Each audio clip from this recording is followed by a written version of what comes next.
अस्सलामु अलैकुम वरहमतुल्लाहि वबरकातुह। रोज़ा तोड़ने वाली चीज़ों के बारे में हम और आप कुछ सीखेंगे इस वीडियो में, जो ज़्यादातर लोगों के साथ होता है। जैसे कि कान में तेल डालने से रोज़ा टूटता है या नहीं टूटता है। तो कान में तेल डालने से रोज़ा टूट जाता है, वो चाहे जानबूझकर डालें या कोई दूसरा डाल दे, रोज़ा हर सूरत में टूट ही जाएगा। और दूसरा रहा, कान में अगर पानी चला गया या पानी डाले तो इससे रोज़ा टूटेगा नहीं। बहुत लोग तालाब में नहाते हैं और कान में पानी चला जाता है तो उससे रोज़ा नहीं टूटता है। सिर्फ तेल डालेंगे, कान में चला जाएगा तो रोज़ा टूट जाएगा। दूसरी बात, उल्टी जिसको कै बोलते हैं, अगर उल्टी हुई खुद ब खुद तो इससे रोज़ा नहीं टूटता है। ज़्यादा हो या कम हो रोज़ा नहीं टूटेगा। अगर कोई जानबूझकर उल्टी करता है तो रोज़ा टूट जाएगा। उसमें भी भर मुंह है तब टूटेगा, और अगर कम है तो नहीं टूटेगा। इसमें 3 सूरतें हैं, खाना की हो या पानी की हो या सफरा हो या खून हो। अगर ये चीज़ें अगर उल्टी होती हैं जानबूझकर किया तो रोज़ा अगर भर मुंह है तब टूटेगा। भर मुंह जिसको हम अपनी ज़बान में, देहाती ज़बान में बम बम कहते हैं, कि खूब एकदम बम बम अगर आ रहा है तो रोज़ा टूटेगा, और अगर थोड़ा बहुत आएगा तो रोज़ा नहीं टूटेगा। इसको भर मुंह कहते हैं। और अगर अनजान में खुद ब खुद वो निकल रहा है तो उससे रोज़ा टूटेगा नहीं। या कम हो या ज़्यादा हो, या खून की हो या पानी की हो, नहीं टूटेगा। अगर जानबूझकर किया, खाली बलगम आया तो बलगम से रोज़ा नहीं टूटेगा, कम हो चाहे ज़्यादा हो। 2 बातें हो गई। तीसरी बातें, अगर कोई नाक में पानी चढ़ा रहा था, ये बहुत अहम मसला है, इसको आप हजरात बहुत गौर से समाअत करें।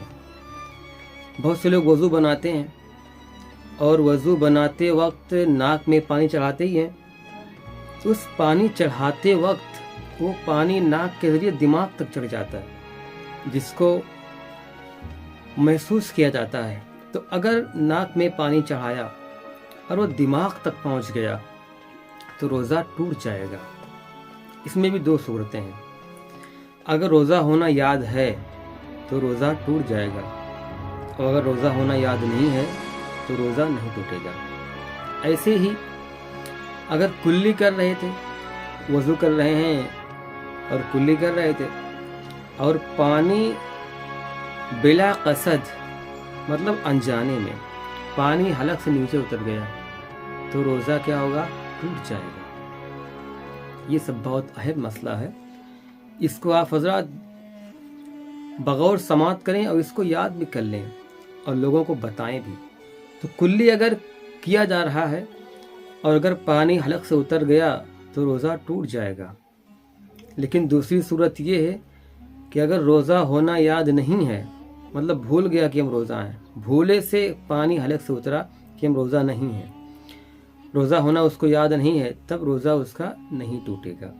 ऐसे ही अगर नाक में पानी चढ़ा रहा था और दिमाग तक चढ़ गया और रोज़ा होना याद नहीं है, वो चाहे जान के चढ़ाया हो, वो चाहे अनजान में चढ़ाया हो, रोज़ा होना अगर याद नहीं है तो रोज़ा नहीं टूटेगा।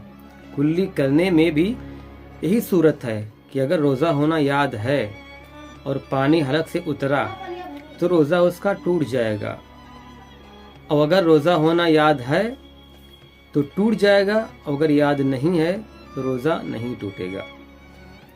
एक मसला और जो कि बहुत अहम है, हम सब पाखाना करते हैं और पाखाना करने के बाद सफाई करते हैं। तो उस सफाई करने में सांस ऊपर नीचे लेते रहते हैं, धुल रहे हैं और सांस को ऊपर नीचे ले रहे हैं, भर रहे हैं, सांस छोड़ रहे हैं।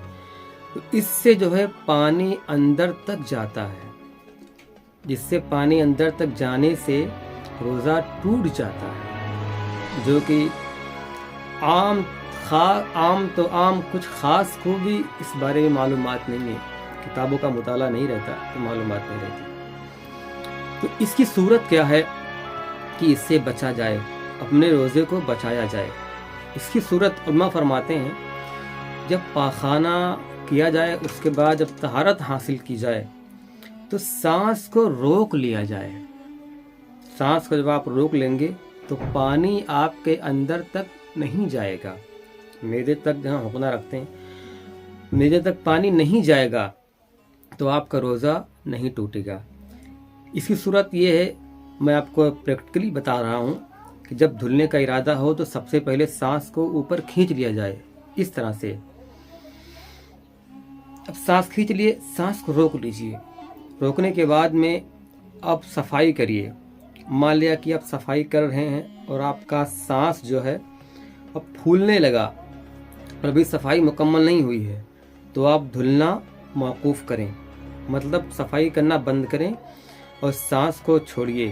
اس کے بعد پھر سانس کو آپ اوپر کھینچیے، کھینچنے کے بعد میں سانس کو روک لیجئے، روکنے کے بعد میں پھر آپ دھلنا شروع کریے، مطلب صفائی کرنا پھر آپ شروع کریے۔ اس کے بعد میں آپ کی صفائی مکمل ہو جائے پھر آپ سانس کو چھوڑیے۔ اس طرح سے طہارت حاصل کرنے سے آپ کا روزہ نہیں ٹوٹے گا۔ یہ مسئلہ لوگوں تک پہنچانا بہت ہی ضروری ہے، اس لیے حضرات میں آپ سے گزارش کرتا ہوں کہ یہ ویڈیو آپ خود سمجھیں اور لوگوں تک پہنچائیں، اور جو باتیں آپ کے سمجھ میں نہ آئی ہوں آپ کمنٹ میں ان چیزوں کو آپ پوچھ سکتے ہیں۔ انشاءاللہ تعالی دوسری ویڈیو میں میں آپ کو اور آسان لفظوں میں، دیہاتی بھاشا میں، دیہاتی لفظوں کا استعمال کرتے ہوئے آپ کو سمجھانے کی کوشش کروں گا۔